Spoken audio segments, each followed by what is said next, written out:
if you look at the newspaper headlines and the comments on YouTube videos and comments in newspaper website articles, news articles, you would be perhaps justified in thinking that the overwhelming majority of white people in Britain are intensely opposed to immigration. They are intensely opposed to wokeism, and they've had enough, and they're going to vote for reform, and they're going to get their country back, and they want Britain to be white again. That's probably what you'd think if you looked in those kinds of places. But actually, what I'm going to discuss in this video is something that I previously talked about in my video about the left here in the UK. And that is that Britain is a very divided society. And one of the fault lines of that division, one of the most important fault lines of that division is age. And the first time, or one of the most obvious places where we saw that, or times that we saw that, was about 10 years ago during the EU referendum, when the majority of older people, say over 50s, voted to leave, and the majority of younger people, say under 50s, certainly under 40s, voted to remain in the EU. The key difference was that a much higher proportion of the older people voted in that referendum compared to the proportion of younger people who voted, and so the elders had their way. And so Britain has left the European Union, and the people who are going to have to live with the repercussions of this having left the European Union are the younger people. They've kind of got themselves to blame because they didn't vote in high enough numbers. Maybe they were too complacent. Maybe they bought into the idea that there was no way that it could possibly happen. But I suppose one of the benefits of that whole referendum situation is that it's forced British people to start to confront the reality of how many people feel, and some of these divisions in society. Age, for me, generational division is the most important fault line in this country. Don't buy into the nonsense about race or even sex, gender. I personally think age is the biggest one, and there's a generational justice, an intergenerational injustice, I should say, that manifests itself in things like the pitifully low rates of home ownership amongst younger people compared to the very high home ownership rates amongst older people, and the fact that these older people tend to vote for policies which will protect their housing bubble while keeping the vast majority of younger people out of that housing bubble. I've got videos on the housing crisis here in the UK you can watch. But in today's video, I want to talk about some recent research that's come out, giving another example of the difference in politics between younger and older people in the UK. Now, this is from University College London, UCL, and the Centre for Longitudinal Studies. And this centre is longitudinal, means over time, basically. And they will get a whole bunch of people who were born in a particular year, say 1990, and they will keep following those people over every 5 years. They'll go and ask their parents a bunch of questions, and then, when they become adults, they'll ask them a bunch of questions, look at their life experiences, maybe look at aspects of their biology and their health and well-being and all that sort of stuff, so that they can build a picture of what life is like for people over a long period of time. Some of the best research you'll ever get, social science research that you'll ever get, will come from these kind of longitudinal studies. But the UCL has just released a briefing paper called Attitudes to Immigration, Initial Findings from Next Steps at Age 32. And it explains that Next Steps is following the lives of around 16,000 people in England born in 1989 to 1990. The age 32 sweep took place between April 2022 and September 2023. So that sweep is where, they meet up with these people and ask them a bunch of these questions. Over 7,000 study members took part in a 60-minute survey, either online or with an interviewer. Data from this and previous sweeps of Next Steps are available to download from the UK Data Service. So you can read this paper for yourself, but I just want to point out the main headline of this data set is that amongst these 7,000 nationally representative cohort, i.e. they roughly represent the general population of people their age, amongst these people, the attitude towards immigration was overwhelmingly positive, with very little negative negative feeling toward it. So, for example, in response to the question, do you think the number of immigrants to Britain nowadays should be reduced a lot, reduced a little, remain the same, increased a little, or increased a lot? 12% said that it should be, of these people said that it should be increased a lot.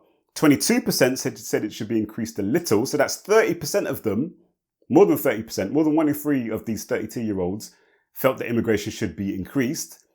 And then another 34% of them said that it should remain as it is. So you're talking about 60% of these people felt that immigration should stay the same or it should be increased. Only 19% of them thought that it should be reduced a little, and only 13% of them felt that it should be reduced a lot. Another question as well, in response to this question, whether migrants are good for Britain's economy. 17% of these people said that migrants are extremely good for Britain's economy. 38% of them said that migrants are good for the economy. So that is, what's that, 60%? 37, 47, 50 something percent, more than half, let's just say, thought that migrants were good or extremely good for the economy. 26% were neutral, so they didn't have any feelings one way or the other. Only 13% thought that migrants were bad for the British economy, and 6% felt that migrants were extremely bad for the economy. So, and I know people are going to say, these are young people, they don't know any better. Listen, if anyone is going to be if anyone's going to be being negatively affected by immigration, it's going to be young people, because the people who migrate to Britain, as Farage and what's his name, Yaxley Lennon, Tommy Robinson, aka whatever his name is, they say, all these people coming here, they're coming here, and they're young men. They're not women. There's no children. They're young men. They're working age men. Fighting age men is what they'd often say. But the implication is that they're not running from persecution, because they often conflate immigrants with refugees, as if all immigrants are refugees. I'm an immigrant, and I was never a refugee. I was an economic migrant, you might say, because my my parents had jobs to come here for in the UK, But yeah, they are coming here to work, and the kind of jobs that they're going to be getting when they come here are the kind of jobs that younger people are going to be going for as well. So if anyone's going to be negatively affected, it's them. They're the ones also who are going to be negatively affected or impacted by things like the housing market, the rent market, the inflation of the rent market in particularly places like London, where a massive chunk of migrants go. So, but even with that potentially being the case, they see the positives of immigration. And you could say, I'm sure some people say, these people are stupid, they're idiots, they don't know what they're talking about, blah, blah, blah. But this is just when you've got an argument, or when you've got a conclusion that you've already got, no matter what kind of evidence you're presented with, you will just dismiss any evidence that you don't like, that doesn't fit your conclusion. And this is that's what that will be. That will be saying, they're just idiots, they don't know what they're talking about, purely because you don't like the fact that they are in favor of immigration, unlike you, if you're one of those very vehemently anti-immigration people.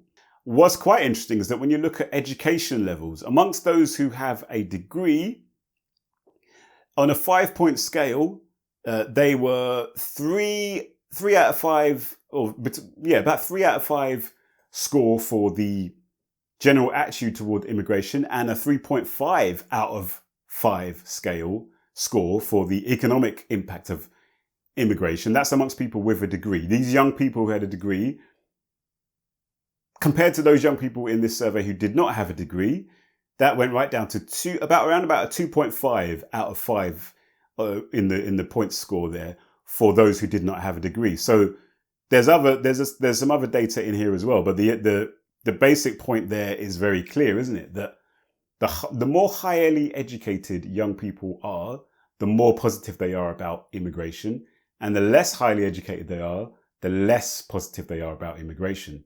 Someone posted a comment on one of my recent videos saying that, political conservatism or being right-wing is basically just a mark of intelligence. Well, as far as university education being a marker of intelligence goes, and it is, as far as it's a marker of education goes, the facts are on the contrary. And I'm pretty sure as well that, well, the article, this report here says that finding is confirms what has been found in other studies as well, that more higher educated people are more positive about immigration. And yeah, I think read the study for yourself. All I really want to say is that Britain, like I said in my video about Corbyn and Sultana's new left-wing party, Britain is in a situation now where people on the right have been making all of the running. They've been making all of the noise. It's because of people on the right, UKIP and all of these fellow travellers in the right and the far right, the fascists amongst them. I'm not saying Farage is a fascist per se, but he's certainly in that kind of, orbit of some of these ideas. These people have been making the run, and they've been dominating the political environment. They've been dominating the media landscape. The newspaper, all the mainstream media are bought hook, line and sinker. They've been giving Farage the amount of airtime they've been giving him over the last 15 years, during those times when UKIP had no MPs. Farage failed over and over again to get any kind of representation in the Houses of Parliament, but they kept giving him so much airtime, much more airtime than the Greens, for example, who had an actual MP, and the Lib Dems. And don't get me wrong, I'm not a Green. I'm not a supporter of the Green Party or the Lib Dems or Labour for that matter, but I certainly am way to the left of what Farage and these people, the reform would be. And I think that it's really important for this quiet majority of young people in particular, the quiet majority of educated people here in the UK, to start to step up and stand up and get their hands dirty and start to confront this wave, this right-wing wave that appears to be sweeping the UK before it's too late, So anyway, there you go. Let me look forward to your ideas, your thoughts on this whole point. What do you think? Young people are apparently very in favour of immigration, and the more higher educated they are, the more in favour of immigration they are. Let me know your thoughts. My name's Eli Wananda. I have many other videos on my channel which you might find interesting, like this one here, which YouTube will recommend, and this one here, which I think follows on from the topic of this video nicely. All right, take care of yourselves, and I'll speak to you soon. Peace.